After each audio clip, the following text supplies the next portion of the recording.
자, 2부에서는 하나님의 새 창조의 카운슬러이신 그리스도와 성령에 대해서 저희가 볼 겁니다. 그런데 이제 오늘 그 전에 먼저 저희가 살펴보아야 할 것이 있어요. 자, 성령으로 성육신 하셨다라는 건 저희가 뭐 어릴 때부터 주일학교 때부터 익숙하게 알아온 것들이죠.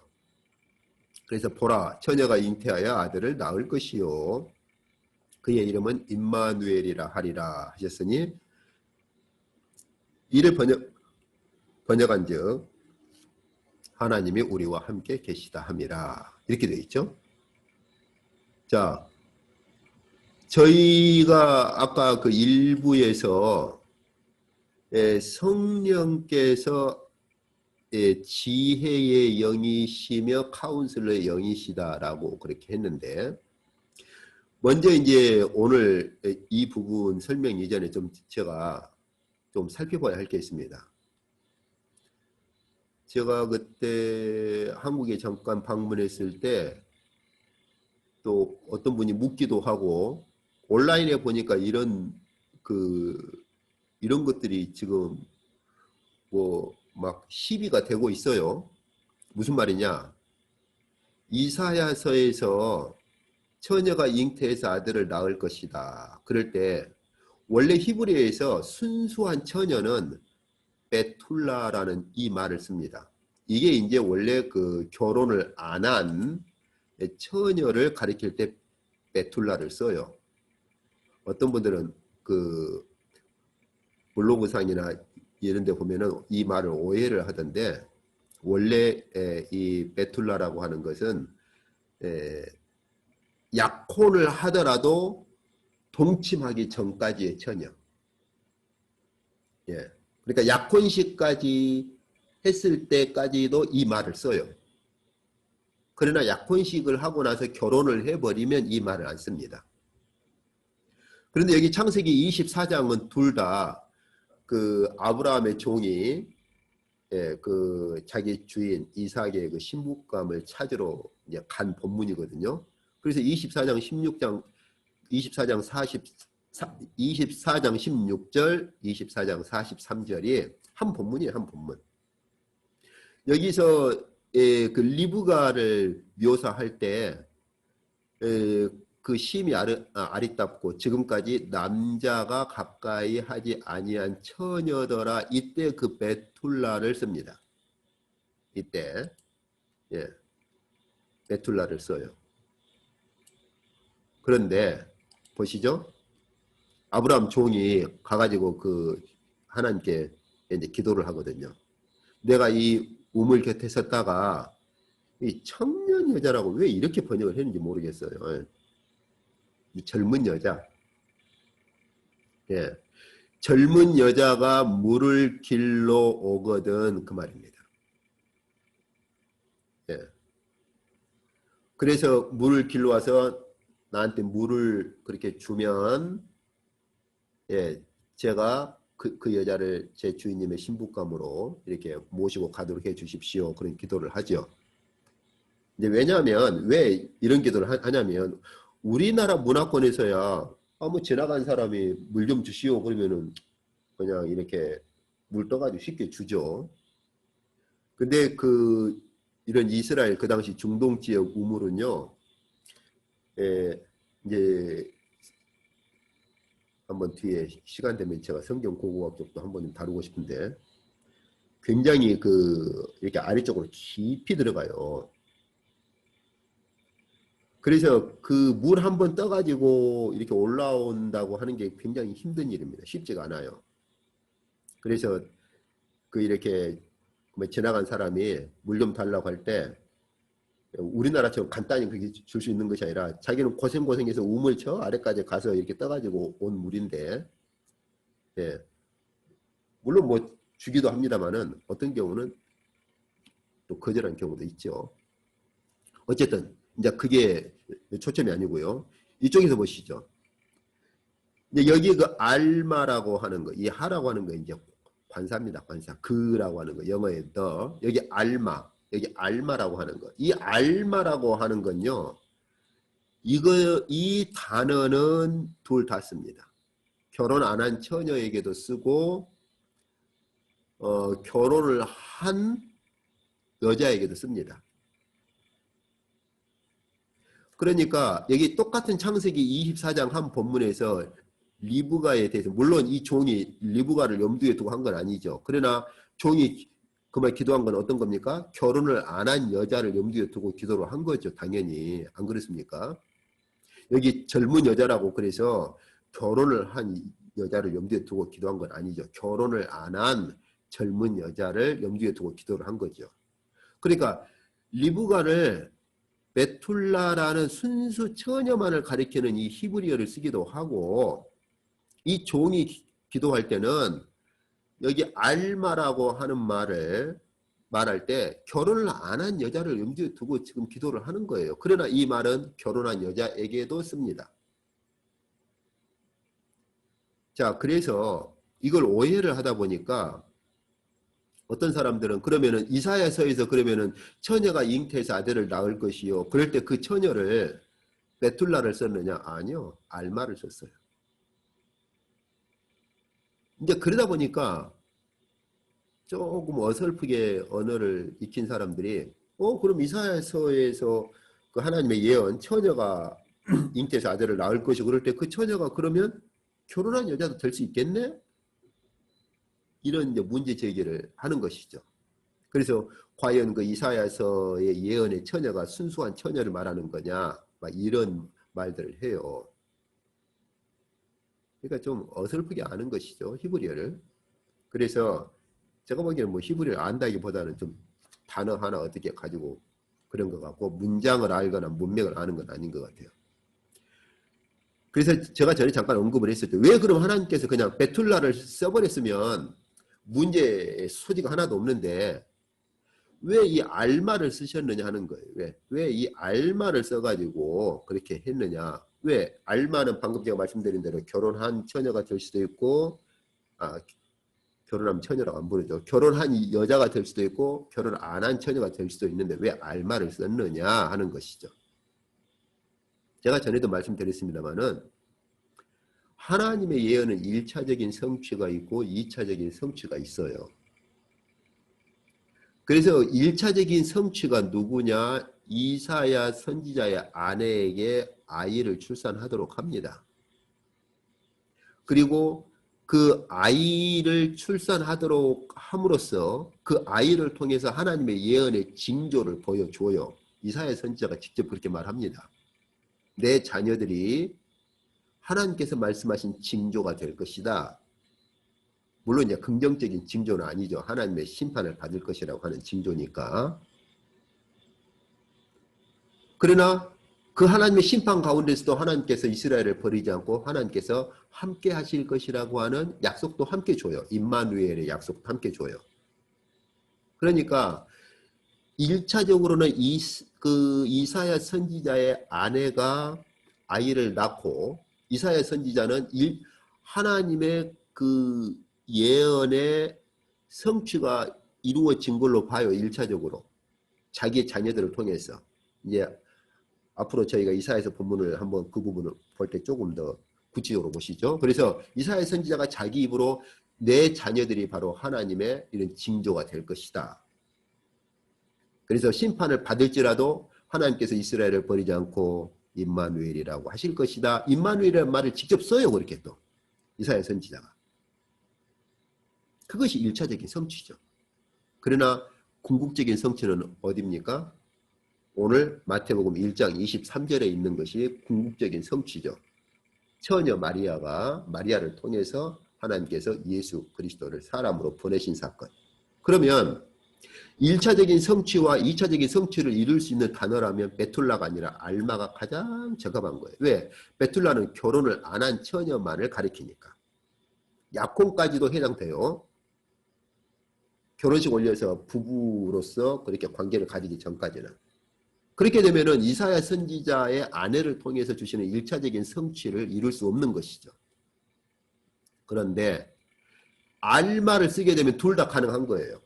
알마를 쓰게 되면 이사야 선지자의 아내를 통해서 1차적인 그 징조를 보여주시고 그리고 임마누엘이라고 그렇게 직접 말씀을 하시거든요. 이스라엘의 심판을 받을지라도 내가 버리지 아니하고 임마누엘이여 이렇게 될 것이다라고 하는 거. 그러니까 알마는 둘 다 가능하니까 이사야 선지자 아내도 해당하고 마리아도 가능한 거예요. 이런 그 하나님께서 히브리어 알마를 가지고 이루시는 이중 성취의 그런 특성들을 이해를 못하니까 많은 사람들이 이걸 오해를 하고 글들을 보면은 아주 참 어처구니 없는 글들이 많아요. 이중 성취의 특성을 하나님께서 직접 보여줄 수 있는 단어는 알마예요. 결혼한 여자도 가능하고 마리아도 가능하고 이사야 선지자 아내도 가능하고 마리아에게도 가능한 둘 다 적용이 가능한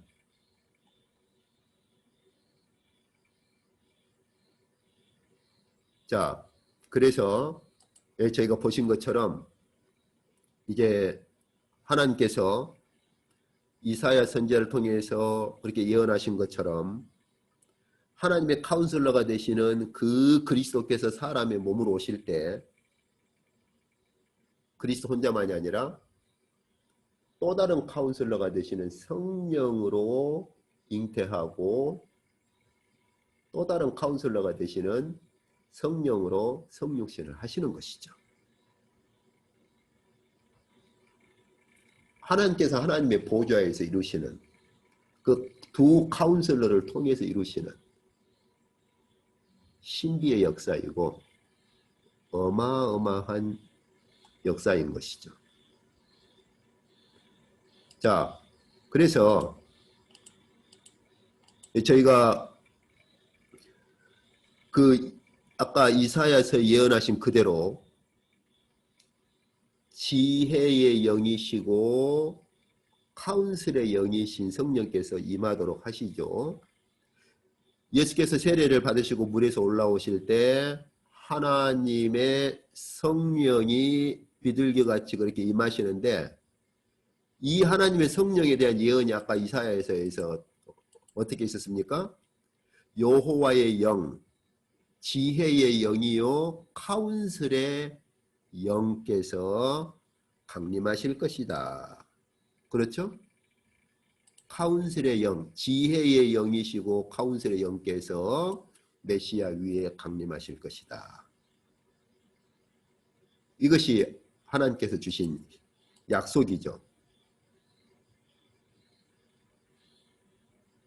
참 저희가 이런 걸요 조금만 더 이렇게 묵상을 해보면 참 이런 그 하나님의 일하시는 방식, 하나님 보좌에서 이 세상에 이렇게 이루어지고 나타나시는 일하시는 방식, 참 이거 신비죠, 신비. 우리가 보통 예수 그리스도의 성육신을 생각할 때 우리는 한 가지만 생각하죠. 예수께서 우리 죄를 대신해서 십자가에 죽으셨는데 그분이 그냥 사람의 몸을 입으셨습니다. 다시 말하면 예수께서 성육신을 하셨습니다. 그 측면만 생각하는 거 이렇게 예수께서 성육신을 하신 것만. 그런데 구약이나 신약에서 하나님께서 말씀하시는 것은 무슨 관계에서 말합니까? 하나님께서 하나님의 카운슬러가 되시는 그 그리스도를 사람으로 보내실 때 누구를 통해서요? 또 다른 카운슬러가 되시는 성령을 통해서 그 일을 이루신다는 것이죠. 이제 이 관계는요. 주님 부활하신 이후에도 계속합니다.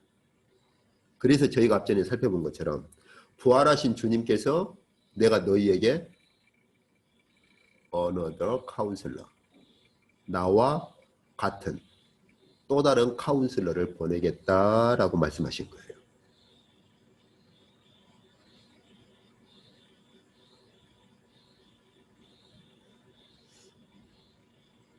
저희가 성경을 정말 조금 더 깊이 진지하게 저희가 묵상을 하면 하나님께서 하늘의 보좌로부터 이루시는 그런 어마어마한 구약부터 신약 전체를 이끌어 가시는 어마어마한 역사와 함께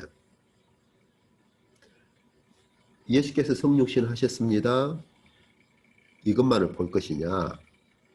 아니면 하나님께서 하나님의 그 어전으로부터 두 카운슬러를 파송을 하시는 거예요. 두 카운슬러를 파견하시는 거예요. 그래서 또 다른 카운슬러가 되시는 성령을 통해서 하나님의 카운슬러가 되시는 그리스도를 성육신하게 하시는 것이죠.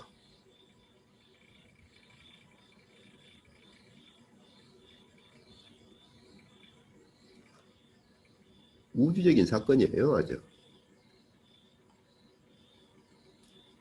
뒤에 더 좀 들어가 보도록 하겠습니다.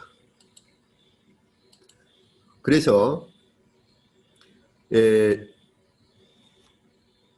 성령께서 사람의 몸을 입도록 하나님의 카운슬러이셨던 그리스도를 사람의 몸을 입도록 또 다른 카운슬러가 되시는 성령께서 그렇게 역사를 하셔서 성육신하신 그 카운슬러이신 그리스도를 또 다른 카운슬러가 되시는 성령께서 그리스도를 사단의 시험을 받도록 끌어가시죠.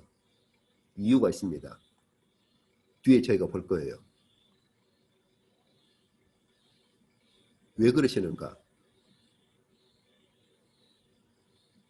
이게 바로 하나님께서 이 모세를 통해서 약속하신 게 하나 있거든요. 모세와 같은 선지자를 다시 세우겠다 하신 것이 하나님께서 모세를 통해서 이스라엘 백성들에게 주신 약속입니다. 주님 당시 때까지요, 이스라엘 백성들이 얼마나 그 제2의 모세를 기다려 왔는지 몰라요. 저희가 그 사도행전 배경을 보거나 혹은 그 당시의 역사를 기록한 요세푸스라고 하는 역사가가 있어요. 제사장이면서도 역사가였죠. 그래서 그 조세푸스가 쓴 그 당시의 역사를 쭉 읽어보면 그 당시 이스라엘 백성들이 제2의 모세를 간절히 기다려왔습니다. 그리고 실제로 제2의 모세 운동이 몇 번 일어났어요. 내가 제2의 모세다 이렇게. 그 사도행전에도 그 사건이 기록되어 있습니다. 지금 저희가 사도행전을 너무나 이렇게 쉽게 이렇게 가버리는, 이렇게 쓱 읽고 가버리는데 사도행전 그 본문은 요세푸스의 그 책을 읽으면 더 자세히 알 수가 있어요. 이제 뒤에 제가 말씀드릴게요. 자, 예수께서 또 다른 카운슬러가 되시는 성령에 이끌려서 사단의 시험을 받도록 하신 것은요, 제2의 모세로서 그렇게 걸어가셔야만 하는 과정이죠. 그래서 예수께서 사단의 시험을 다 물리치신 세 번의 말씀이 다 어디서 온 겁니까? 신명기잖아요. 다른 말씀도 많은데 왜 신명기에서만 가져옵니까? 그것도 이스라엘 백성이 넘어진 부분들만. 이제 뒤에 제가 더 살펴볼게요. 근데 오늘 저희가 조금 주목할 게 있습니다. 마태복음에 보면 예수님의 시험 받으신 그 사건하고 누가복음에 보면 예수님의 시험 받으신 사건하고 순서가 달라요. 그렇죠? 예. 그래서 그 보통 어떤 것이 어떤 순서가 맞느냐, 왜 이렇게 순서가 다르냐, 대부분 그러죠. 그 강조점의 차이가 있고, 예, 마태복음과 누가복음에 기록한 그런 의도가 다르다. 그러면은 그 강조점이 뭐고 어떻게 의도가 다른 거냐? 그런 질문을 하면은 그때부터는 별로 이제 무슨 말을 못 해요. 접속사가 참 중요하거든요. 마태복음에서는요, 첫 번째 시험 끝나고 두 번째 4장 5절에 가서 그 다음 두 번째 시험을 말씀하실 때 접속사를 뭘로 쓰느냐, 이건 저희가 그리스어 몰라도 읽을 수 있죠. 영어 T하고 같습니다. 발음도 토테 그래요. 토테. 예, 토태. 그래서 첫 번째 시험 끝나고 두 번째 시험 들어갈 때 접속사가, 근데 우리 한글 성경은 이 부분 번역이 정확히 안 돼 있어요. 토태라고 하는 것은 순서적인 걸 말해요. 어떤 일이 일어나고 나서 그 다음에 then 이렇게. 그래서 저희가 그 마태복음 2장 그 7절을 마태가 이 접속사를 굉장히 선호하고 자주 씁니다. 무슨 일이 있었고, 그리고 나서 그 다음에 무슨 일이 있었고, 그리고 나서 그 다음에 무슨 일이 있었고, 이런 식으로. 그래서 그 마태복음 2장 7절에 보면은 그 동방에 있는 박사들이 와서, 이제 정확히 말하면 그 박사가 아니에요. 천문학자들입니다. 어쨌든 간에 천문학자들이 와서 했을 때 2장 7절에 그리고 나서 그 천문학자들이 유대 왕으로 태어나신 분이 어디 계시냐, 이 방문이 있고 나서 헤롯이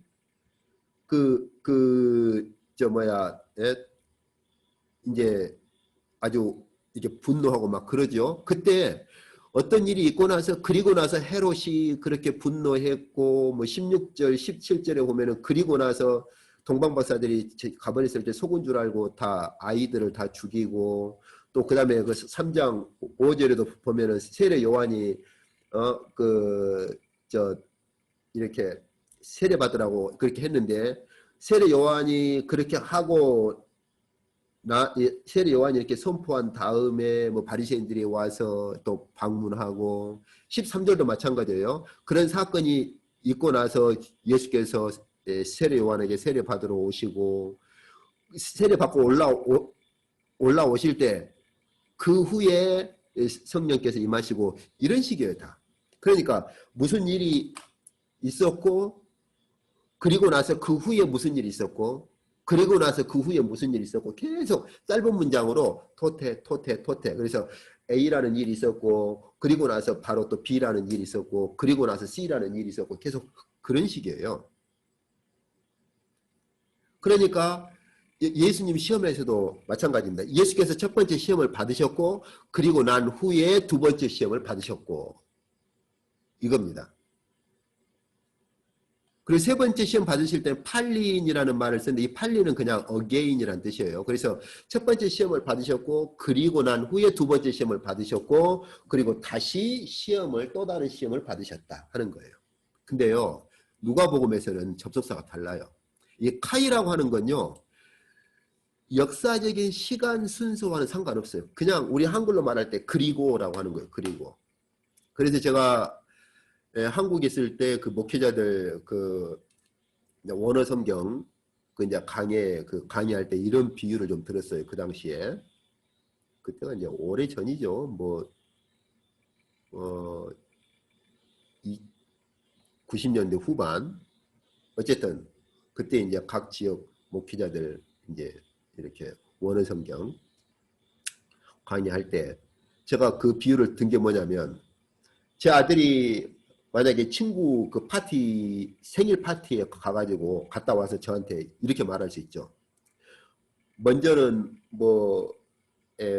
빵을 먹었고, 그 다음에 제가 음료수를 마셨고, 그 다음에 케이크를 먹었어요. 이렇게 먹은 순서대로 말할 수 있는가 하면, 이것이 이제 첫 번째죠. 토테를 쓴 거예요. 아니면 그냥 그 먹은 순서와 상관없이 저 케이크도 먹었고 주스도 먹었고 빵도 먹었어요. 그냥 이렇게 말할 수 있는 거죠. 이것이 이제 누가복음에 있는 겁니다. 다시 말하면 마태복음에서는 마태가 예수께서 첫 번째 시험을 이렇게 받으셨고, 그 후에 두 번째 시험을 받으셨고, 그리고 나서 다시 이런 세 번째 시험을 받으셨다, 이렇게 말하는 거예요. 그러나 누가는 예수께서 이런 시험도 받으셨고 저런 시험도 받으셨고 저런 시험도 받으셨다, 그냥 역사적으로 그 시간의 순서와 상관없이 예수께서 받으신 시험의 종류를 말하는 거예요. 근데 이것도 보면은, 설명하는 것들 보면은 굉장히 이런 이해들이 잘 안 돼가지고 많이 오해들을 해요. 그래서 누가는 그냥 예수께서는 이런 시험, 저런 시험, 이런 시험을 받으셨다, 이런 세 가지 시험을 받으셨다, 이렇게 말하는 거고, 마태는 첫 번째 시험을 받으셨고, 그 후에 두 번째 시험을 받으셨고, 그리고 다시 세 번째 시험을 받으셨다, 이렇게 말하는 겁니다. 이 접속사를 이해를 못하면 왜 이렇게 순서가 달라? 이렇게 이제 오해를 하기도 하는 것이죠. 자, 그러면 예수께서 이 시험을 받으실 때 도대체 어떤 측면에서 제2의 모세로서 시험을 받으신 거냐 하는 건 뒤에 이제 저희가 좀 살펴보도록 그렇게 하겠습니다. 그래서 오늘 이제 저희가 1부, 2부를 이렇게 보셨습니다만은 이제 저희가 오늘 이거 그 보신 것에서 이제 정말 제가 조금만 더 신경을 쓰시고 묵상을 하셔야 할 게 있어요. 하나님께서 이 세상을 창조하신 것만이 아니라 우리를 구속하실 때 두 카운슬러를 통해서 하신다. 우리는 우리의 구원을 어떤 측면만 생각합니까? 예수께서 예수의 피로 내 죄를 씻으시고 그리고 내가 의롭다함을 입었다. 맞습니다. 제가 그게 잘못됐다는 게 아니에요. 그건 복음의 핵심이죠. 그런데요, 사도들은 그렇지 않아요. 사도들은 또 한편에 균형 잡힌 강조가 있습니다. 이제 앞으로 제가 보시면 확인할 수 있을 거예요. 그 또 한편이 뭐냐? 어떻게? 우리의 카운슬러가 되시는 예수 그리스도의 십자가의 피가 어떻게 우리 안에 오느냐 그 말이에요. 어떻게? 그 일을 이루시는 분이 누구냐? 또 다른 카운슬러가 되시는 성령이시다. 이렇게 말해요. 한번 생각해 보시죠. 2000년 전에 십자가의 피를 흘리신 그 그리스도의 피가 현대 시대를 사는 우리에게 어떻게 우리에게 들어옵니까? 이미 2000년 전에 십자가에서 피를 흘리시고 부활하시고 승천하셨는데 그분의 피뿌림이 어떻게 오늘날 우리에게 이루어집니까? 누가 그 일을 하십니까? 또 다른 카운슬러이신 성령이세요. 그런데 이 후자에 대해서 우리 서방교회 계열 신학에서 물론 언급하는 책들이 없느냐 그렇진 않아요. 그러나 비중이나 무게감이 있어서 너무 많이 간과되고 있어요. 누가 그리스도의 피를 우리에게 가져오시느냐. 또 다른 카운슬러가 되시는 성령께서 그 일을 하십니다. 그래서 앞으로 저희가 볼 거예요. 사도들이 얼마나 성령에 대해서 강조했느냐면 심지어 사마리아 사람들이 빌립이 전파하는 예수를 믿고 세례까지 받았는데도 보고를 들어보니까 아직 성령은 안 받았다고 하거든요.